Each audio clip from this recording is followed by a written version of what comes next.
यत्र नार्यस्तु पूजन्ते रमन्ते तत्र देवता। ऐसा हमारे शास्त्रों में विधान किया गया है कि जहाँ नारियों का सम्मान, नारियों की पूजा होती है, वहाँ देवताओं का निवास होता है। साथियों, आज हम पहुँचे हैं ये चोटीपुरा गुरुकुल महाविद्यालय रजबपुर अमरोहा में। आज हम अपनी बेटी को यहाँ पर छोड़ने के लिए आए हैं। जैसा कि हम समाज का परिदृश्य देख रहे हैं कि जैसे सोनम हत्याकांड हुआ और उससे पहले बावनखेड़ी कांड हुआ, उसके बाद आज सिया और केतन के जो हत्याकांड को हम देखते हैं, तो हमें ये विचार और विमर्श करने की ज़रूरत है कि ऐसी आवश्यकता या ऐसा समाज क्यों होता जा रहा है कि जो हमारी मातृशक्ति हैं इतनी क्यों ममता से विमुख होकर या जो करुणा की प्रतिमूर्ति मानी जाती हैं वो करुणा क्यों ख़त्म हो रही है। असल में ये है कि आपने देखा होगा कि संघ के शताब्दी वर्ष में पंच परिवर्तन की बात आई थी। उस पंच परिवर्तन में एक था स्वयं का बोध। जब हम अपनी शिक्षा, अपने संस्कार, अपनी संस्कृति से दूर जाते हैं तो निश्चित रूप से समाज भौतिकता की ओर उन्मुख होता है और यही भौतिकता हमें एक पूंजीवाद की ओर ले जाती है। फिर वहाँ संस्कारों का और पूंजीवाद में कोई महत्व नहीं रहता। ऐसे ही इस कन्या गुरुकुल की छात्रा जो मेरी बेटी हैं मोक्षता यादव हमारे साथ हैं। आइए उनसे थोड़ा जानते हैं कि कन्या गुरुकुल में क्या क्या होता है और कैसे सब वातावरण होता है। मोक्षता जी, आपको बहुत बहुत स्वागत है। बताइए कैसा आपको यहाँ दिनचर्या क्या रहती है। सबसे पहले हम सुबह उठते हैं सबसे पहले हम उठते हैं सुबह 5 बजे। फिर उसके बाद दिनचर्या करने जाते हैं। फिर योग में जाते हैं, फिर नहाते हैं, फिर हवन में जाते हैं। फिर हम सुबह का नाश्ता करते हैं, प्रातःराश। फिर उसके बाद हम विद्यालय जाते हैं। फिर विद्यालय से आके खाना खाते हैं। फिर पढ़ने बैठते हैं। फिर खेलने का समय हो जाता है तो खेलने जाते हैं। फिर खेलने के बाद स्वाध्याय होता होगा और स्वाध्याय के बाद फिर रात्रि कितने बजे सोना होता है? 9 बजे। अच्छा, तो जैसा कि आपने सुना, बताया कि यहाँ की गुरुकुल की दिनचर्या और यहाँ संस्कार संस्कृति को सबसे पहले रखा जाता है और यहाँ आधुनिकता के साथ साथ नवीनतम नूतन पद्धति पर शिक्षा की हर चीज़ को यहाँ व्यवस्थित रूप से सिखाया जाता है। चाहे वो कंप्यूटर हो, प्रौद्योगिकी हो, विज्ञान हो, हर चीज़ को समन्वित रूप से सिखाया जाता है।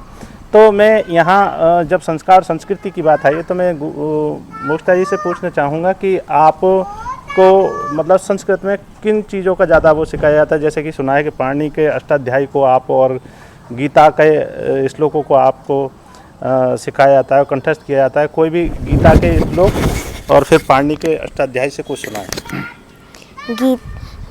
अथ प्रथमोऽध्यायः धृतराष्ट्रोवाच धर्मक्षेत्रे कुरुक्षेत्रे समवेतायुत्सवः मामकः पाण्डवाश्चैव किमकुर्वत संजय।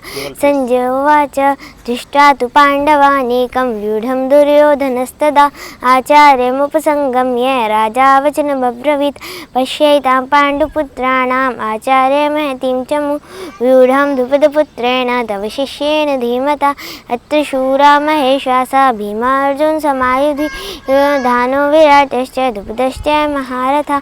अब अष्टाध्याय के प्रथम अध्याय का प्रथम सूत्र वृद्धिरादय च तेन गुणः एको गुण वृद्धिना धातुलोपात् धातुके किंगति च दिधि विविता हलनन्तः संयोगः मुखनासिका वचननासिका तुल्यस्य प्रयत्नं सवर्णं न झलो ईदुदे द्विवचनं गृहम् अधसोमाच्ये निपादे काजनाङ्गोत् सम्बुद्धौ शाकलस्य तावनाश ईदुदौ च सप्तम्यर्थे दादाध्वाप् आद्यन्तपदे कस्मिन् तम बहुगणवतु दति संख्या स्नानता षड्दति च तत्वतु निष्ठा सर्वादीनि सर्वनामानि। बहुत शानदार बेटा, बहुत अधिक समय का अभाव है। पाणिनि का अष्टाध्याय को आपने सुना। अब देखिए, जब इतने कक्षा के निम्नतम और न्यूनतम स्तर से जब बच्चे को व्याकरण के मामले में अष्टाध्याय पढ़ाया जाए तो आप समझ सकते हैं कि बच्चे भविष्य में भाषा के कितने अच्छे जानकार हो सकते हैं।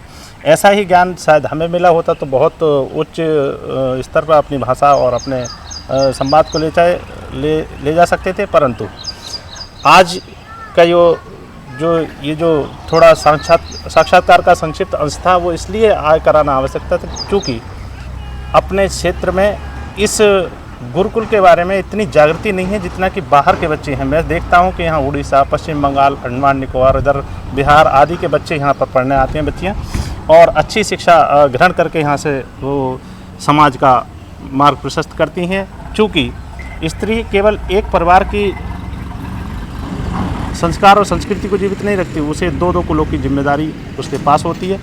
और मातृशक्ति को शक्ति स्वरूप इसीलिए कहा गया है क्योंकि जो संतान और संतति को देती है वही समाज में एक अच्छा नागरिक बनाती हैं और वही राष्ट्र का निर्माण करते हैं। तो मेरा सभी से अनुरोध है कि आप इस श्रीमद् दयानंद आर्य कन्या गुरुकुल चोटीपुरा में अपने बच्चियों का शिक्षा अध्यापन हेतु प्रवेश कराएं। प्रवेश की प्रक्रिया बहुत सरल है कि आप बच्चे को उसकी परीक्षा होती है, परीक्षा तैयारी कराएं और प्रवेश सहज हो जाएगा। बहुत बहुत धन्यवाद।